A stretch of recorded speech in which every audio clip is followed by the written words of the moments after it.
Hello students, कैसे हो आप सब? आप सभी का स्वागत है यार स्क्वायर यूट्यूब चैनल में। इस वीडियो के अंदर में हम लोग डिस्कस करने वाले हैं how to guess MCQs in JEE Main 2026। कुछ प्रीवियस ईयर क्वेश्चंस लेकर के मैं आपको दिखाऊंगा कि जेईई मेन के अंदर में आपको तुक्का कैसे मारना है, इंटेलिजेंट गेसिंग आपको कैसे करना है, ऑप्शंस को एलिमिनेट करके इंट्यूटिव गेसिंग आपको किस तरीके से करना है जिससे कि आपकी एक्यूरेसी बहुत ज्यादा हाई रहे। तो इस वीडियो को आप लोग ध्यान से पूरा एंड तक देखना, क्योंकि जो क्वेश्चन है उससे आपको बहुत कुछ सीखने को भी मिलेगा और आपको इंटेलिजेंट गेसिंग की टेक्निक्स भी जो है पता लगने लगेंगे, जिससे कि आपको आगे चल करके बहुत ज्यादा बेनिफिट होने वाला है। वीडियो में आगे बढ़ने से पहले आपको बता दूं कि अगर आपको जेईई मेन के अंदर में 60 से 80 नंबर एक्स्ट्रा स्कोर करना है बाकी बच्चों के कंपैरिजन में, तो आप इस तुक्का ट्रिक्स के कोर्स में आप एनरोल कर लो। ये एक साइंटिफिक कोर्स है, स्ट्रक्चर्ड ट्रिक्स कोर्स है, जिसके अंदर में आप सारे के सारे ट्रिक्स सीखोगे और उनका डिमॉन्स्ट्रेशन आप देखोगे ऑफिशियल पेपर्स के अंदर में। 30 एपिसोड्स का एक कोर्स होने वाला है और इसकी जो एक्सेस रहेगी आपके पास में जेईई मेन 2026 के सेकंड अटेम्प्ट तक रहेगी। ऑप्शन एलिमिनेशन, इंटेलिजेंट गेसिंग, जुगाड़ ट्रिक्स, हर तरीके की जो साइंटिफिक तुक्का ट्रिक्स होते हैं वो आपको ऑफिशियल क्वेश्चंस के अंदर में देखने को मिलेंगे। और आपका जो माइंडसेट है और जो रिस्क मैनेजमेंट है एग्जाम के अंदर में स्कोर बूस्ट करने का, वो आपका ऑन पॉइंट होगा, जिससे कि आप श्योर शॉट अपने स्कोर को जो है बूस्ट कर पाओगे। अभी इसकी प्राइस एकदम मिनिमम है, जैसे जैसे आगे जाओगे आप इसकी प्राइस जो बढ़ती चली जाएगी। अभी आपको अवेलेबल है एट 60% डिस्काउंट प्राइस। ऑल्सो अगर आप कूपन कोड यूज करते हो तुक्का ट्रिक्स, तो आपको एडिशनल 500 डिस्काउंट इसके अंदर में मिल जाएगा। तो आप 1499 में इसमें रजिस्टर कर सकते हो और बैच की वैलिडिटी आपके पास में 2026 के सेकंड अटेम्प्ट तक रहने वाली है। अगर कोई भी क्वेरी होता है हमारी टीम को आप व्हाट्सअप करके पूछ सकते हो, लेकिन अभी इमीडिएटली इसके अंदर में आप अपना एनरोलमेंट पूरा कर लो, क्योंकि ये आपके लिए बहुत ही अच्छा रिटर्न ऑफ इन्वेस्टमेंट होने वाला है आगे चल करके। ऑलराइट, सो देखो यार, यहाँ पर मेरे पास में कुछ क्वेश्चंस है आपके लिए। जेईई मेन 2025 में आए हुए क्वेश्चंस हैं। 22 जनवरी शिफ्ट 1 के पेपर में आया था ये। यहाँ पर मैं आपको समझाने वाला हूँ बेसिकली कि आपको एमसीक्यूज में गेस वर्क कैसे करना है जेईई मेन 2026 के अंदर में। ठीक है, तो जो भी आप चैनल के साथ में जुड़े रहो, जो भी मैं क्वेश्चंस आपको दिखाऊंगा वो सारे जो एग्जाम में आए हुए जेईई मेन के क्वेश्चंस हैं उसी में मैं आपको दिखाऊंगा। आप कहीं पर भी तुक्का स्ट्रैटेजी, तुक्का ट्रिक्स ये सब देखते हो तो वहां पर वो लोग बस आपको स्ट्रैटेजी बता के छोड़ देते हैं, बट ये इकलौता चैनल है जहां पर आपको तुक्का ट्रिक्स, हम इतने सीरियस है तुक्का ट्रिक्स को लेकर के, क्योंकि हमें पता है कि यार इससे मेरी भी जिंदगी बदली थी और हजारों लाखों स्टूडेंट्स की जिंदगी मैंने बदल रखी है ऑलरेडी। और जैसे जैसे साल बीतता जा रहा है हमें और बहुत ज़्यादा स्टूडेंट्स मोटिवेट करते हैं इन वीडियोस को और बनाने के लिए, स्टूडेंट्स को और ज़्यादा हेल्प करने के लिए, जब उनके रिजल्ट्स हमारे सामने आते हैं और जब वो स्कोर बूस्ट करके अच्छे कॉलेजेस पहुंचते हैं। और जेईई मेन के एग्जाम के अंदर में ट्रिक्स लगता है। अब ये स्टूडेंट के ऊपर डिपेंड करता है, वो इस पर बिलीव नहीं करेगा, नहीं लगा पाएगा। अगर बिलीव करना शुरू कर देगा, वो सीख जाएगा मेरे से, तो बहुत ज़्यादा वो क्वेश्चन ट्रिक से उड़ाएगा, अच्छे खासे नंबर वो बटोरेगा। ठीक है, ये चैनल प्रूफ है। आप जाके कमेंट सेक्शन देखोगे, आपको प्रूफ दिखेगा बच्चों के। 2025 में बहुत सारे बच्चों ने, हजारों स्टूडेंट्स ने जो है अपने स्कोर को बूस्ट करे। तो जैसे ये क्वेश्चन आया था, ठीक है, एक पीछे भी क्वेश्चन है, मैं आपको दिखाऊंगा दोनों के अंदर में कैसे हमारे पास में तुक्का ट्रिक्स लगता है। राइट ये हमारे पास में जो है इस तरीके से है। सो ये क्वेश्चन है केमिस्ट्री सेक्शन का, या फिर फिजिक्स में भी, मॉडर्न फिजिक्स में भी आप कह सकते हो, और ये हमारे पास में फिजिक्स का क्वेश्चन है। अब दोनों ही सेम पेपर के क्वेश्चन है, और इनफैक्ट जो मेरी पिछली वीडियो थी आपके लिए अनबीटेबल ट्रिक्स वाली, इसमें भी जो क्वेश्चन था वो सेम ही पेपर का था। तो आप समझ सकते हो ना कि एक ही पेपर के बहुत सारे क्वेश्चंस में ट्रिक्स लगता है, ऐसा नहीं कि एक दो क्वेश्चन में ही लगता है। ठीक है, सो आपको कंटिन्यू वीडियोस देखनी पड़ेंगी, चैनल के साथ में जुड़े रहना पड़ेगा। मान लो ये क्वेश्चन आपके पास में है और अज्यूम करते हैं कि आपको नहीं आता फॉर्मूला, आप भूल चुके हो किसी तरीके से फॉर्मूला, तो आप कैसे करोगे? ठीक है, सो कह रहा है radius of the first excited state of helium ion is इतना, पूछा है कितना, ए नॉट दिया हुआ है radius of first stationery state of hydrogen atom. ठीक है, मान लो आप फॉर्मूला भूल गए हो, अब कॉमन सेंस से कैसे गेस वर्क करेंगे अधूरी नॉलेज पे। अब हाइड्रोजन क्या है? सिंपल, हमारे पास में स्टेट है जहां पर फर्स्ट स्टेशनरी ऑर्बिट मतलब n इक्वल्स टू 1 की बात कर रहा है और हाइड्रोजन के बारे में यहां पर बात हो रही है। तो हमारे पास में एटॉमिक नंबर Z की वैल्यू 1 है। ठीक है, नॉर्मल केस है, एकदम सिंपल केस है। अब A नॉट के रेस्पेक्ट में हमको इसका बताना है कितना होगा। तो अब आप देखो फर्स्ट एक्साइटेड स्टेट यहां पे कह रहा है, तो n इक्वल्स टू 2 हो जाएगा, ये अपने को पता है। अब सिंपल सी बात है, अगर पहले हाइड्रोजन था और n इक्वल्स टू 1 था, ठीक है, अब क्या हुआ, हीलियम आ गया, चलो ठीक है, लेकिन n इक्वल्स टू 2 आ गया है, करेक्ट। अब n इक्वल्स टू 2 आने की वजह से एक आपका अंदर से इंट्यूशन आएगा कि भाई रेडियस पहले से तो बढ़ जाएगा। ठीक है, क्योंकि एक ऑर्बिट ही चेंज हो गया है, शेल ही एक बढ़ गया है। ठीक है, तो डेफिनेटली हमारे पास में हीलियम का चार्ज जो एटॉमिक नंबर जो उसका इफेक्ट तो आएगा, है ना, अट्रैक्शन बढ़ेगा तो उसकी वजह से थोड़ा सा कम होगा जरूर, लेकिन क्योंकि शेल ही एक नया ऐड हो गया है, तो पलड़ा किस चीज का ज्यादा भारी होगा? पलड़ा इस चीज का ज्यादा भारी होगा कि रेडियस बढ़ेगा। तो बेसिकली होता क्या है, अब मैं आपको फॉर्मूला बताता हूं। कि भाई हमारे पास में फॉर्मूला होता है n स्क्वायर बाई जेड के प्रोपोर्शनल होता है रेडियस, ठीक है, ये हमारे पास में इस तरीके से होता है।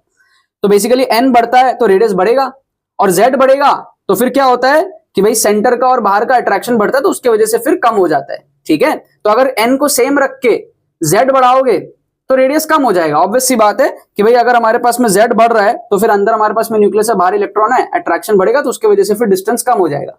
लेकिन अगर शेल ही बढ़ा दे रहे हैं तो उसका इफेक्ट ऑब्वियसली ज्यादा होगा, कॉमन सेंस, ठीक है।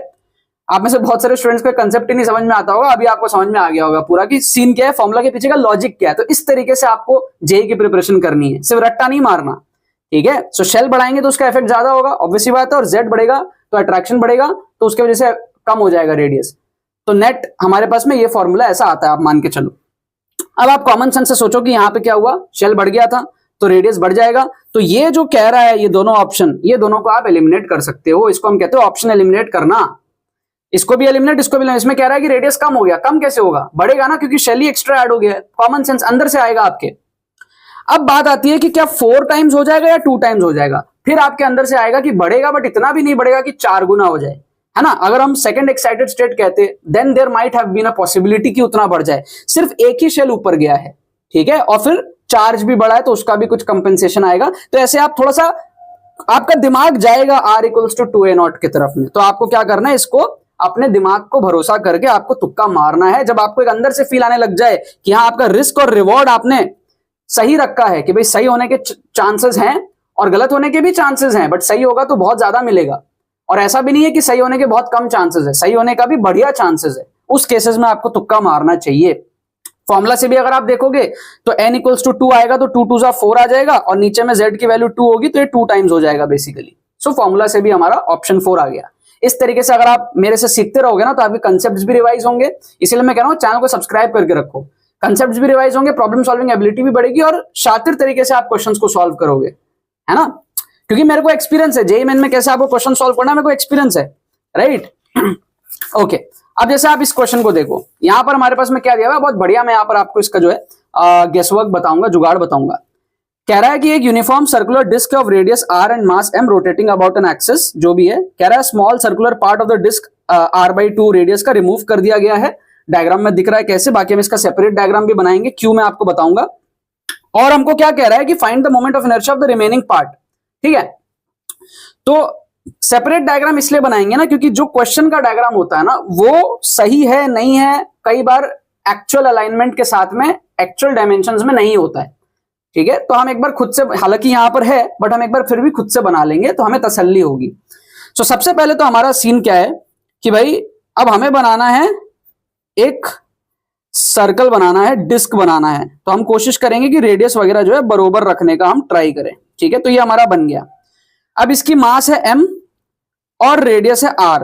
अब डिस्क का मोमेंट ऑफ इनर्शिया क्या होता है, अपने को पता है भाई mr²/2 होता है, ठीक है। तो एट दिस मोमेंट ये अगर एक डिस्क है तो इसका मोमेंट ऑफ इनर्शिया कितना है, mr²/2। मतलब मैं इसको ऐसा बोल सकता हूं, क्वेश्चन के ऑप्शंस को देख रहा हूं मैं, और उसके अकॉर्डिंग में इसको ऐसा बोल सकता हूं क्या, 16/32 mr²। क्या आपको बात समझ में आया, क्यों मैंने 16/32 किया, ताकि इससे मैं कंपेयर कर सकूं, समझ गए।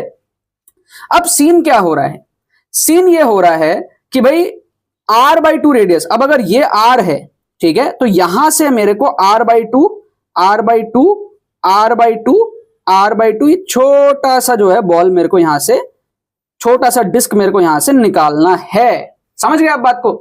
r/2 जैसा डायग्राम में मैं खुद से बनाना प्रेफर करता हूं इसलिए बना रहा हूं, बाकी तो डायग्राम सही है। तो r/2 r/2 r/2 r/2 का मैंने यहां से छोटा सा काटा, ठीक है।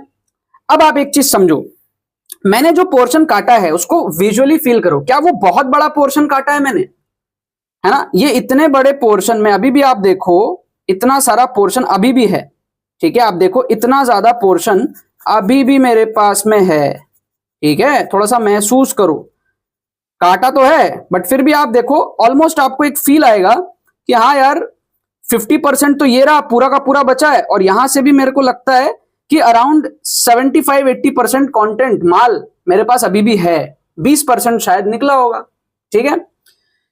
तो इससे क्या होगा, मोमेंट ऑफ इनर्शिया कम होगा, लेकिन बहुत ज्यादा कम नहीं होगा। लॉजिक समझ में आ गया आपको, छोटा सा पार्ट ही निकला है। सो ये सब तब करना जब आप सॉल्व नहीं कर पा रहे हो। तो गेस वर्क कैसे करना है बता रहा हूं। अगर आपको आता है सॉल्व करना तो ठीक है, ये सब उस चीज के लिए है ना कि आपका एक्स्ट्रा क्वेश्चन आप अटेम्प्ट करो, एक्स्ट्रा नंबर आप बूस्ट करो साइंटिफिक तरीके से, वो भी इसीलिए ये सारी चीजें मैं आपको सिखा रहा हूं, कोई नहीं सिखाएगा ऐसी चीजें। अब आपको पता है कि भाई 16/32 से थोड़ा सा कम होगा, ठीक है। तो अब आप ऑप्शंस को देखोगे ध्यान से, तो आप गेस वर्क कैसे करोगे? पहले आप देखो ऑप्शन 3 17/32, ये तो बढ़ गया, बढ़ेगा थोड़ी, जब यही 16/32 है mr²/2 तो ये तो उससे 50% से भी ज्यादा है, पॉसिबल ही नहीं है, काट दो।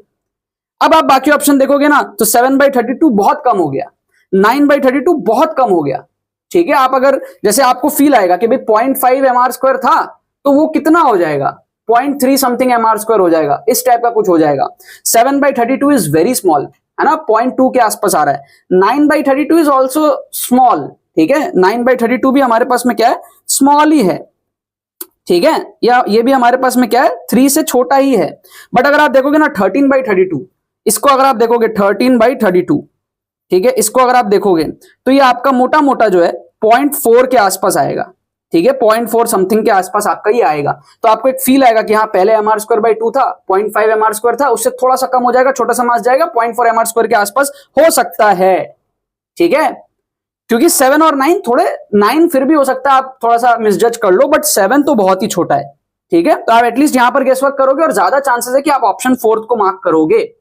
अगेन रिस्क एंड रिवॉर्ड अच्छा है, 4 नंबर मिलेगा आपको सही होने पे, गलत होने पे -1 मिलेगा। आपको एक अंदर से फीलिंग आएगी कि हाँ यार सही होने के ठीक ठाक चांसेस हैं, और अगर सही हुआ तो बहुत ज्यादा बेनिफिट है, कंपेयर टू गलत हुआ तो जो नुकसान होगा। ऐसे केसेस में आपको तुक्का ट्रिक्स लगाना है, ठीक है। अगेन मैं आपको कैलकुलेशंस बताऊंगा। मान लो आपने 30 क्वेश्चन सिंगल करेक्ट के अंदर में सॉल्व कर लिया, ठीक है, उसको हटा दो, बचे हुए आपके पास में लेट से 30 क्वेश्चन है, उसमें से आपने 20 क्वेश्चन में भी ऑप्शंस एलिमिनेट और इंटेलिजेंट गेसिंग और जुगाड़ ट्रिक्स करके आपने अटेम्प्ट मारा, और उसमें से आपकी 50% सही होती है, 50% गलत होता है, ठीक है। क्योंकि आप देख सकते हो 1-2 ऑप्शन हम आराम से 2 ऑप्शन एलिमिनेट कर रहे हैं, कई बार हमारा एग्जैक्ट आंसर भी आ जाएगा जुगाड़ से। आप देखते रहो, बहुत सारे वीडियोस आ रहे हैं आपके लिए।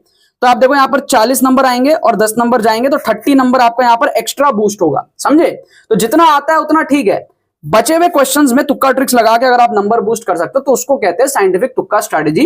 वो चीज मैं आपको यहाँ पर सिखा रहा हूं, इर्रेस्पेक्टिव ऑफ आपकी प्रिपरेशन कैसी है, आप टॉपर हो, एवरेज स्टूडेंट हो, बिलो एवरेज स्टूडेंट हो, आप वीडियोस को देखते रहो, चैनल को सब्सक्राइब करके रखो, आपको बहुत ज्यादा जो है आगे बेनिफिट होने वाला है। ये सारी चीजें प्रॉब्लम सॉल्विंग एबिलिटी भी आपका बढ़ाएंगी और इन जनरल कॉम्पिटिटिव एग्जाम के लिए आपको बहुत अच्छे से तैयार कराएंगी, ठीक है।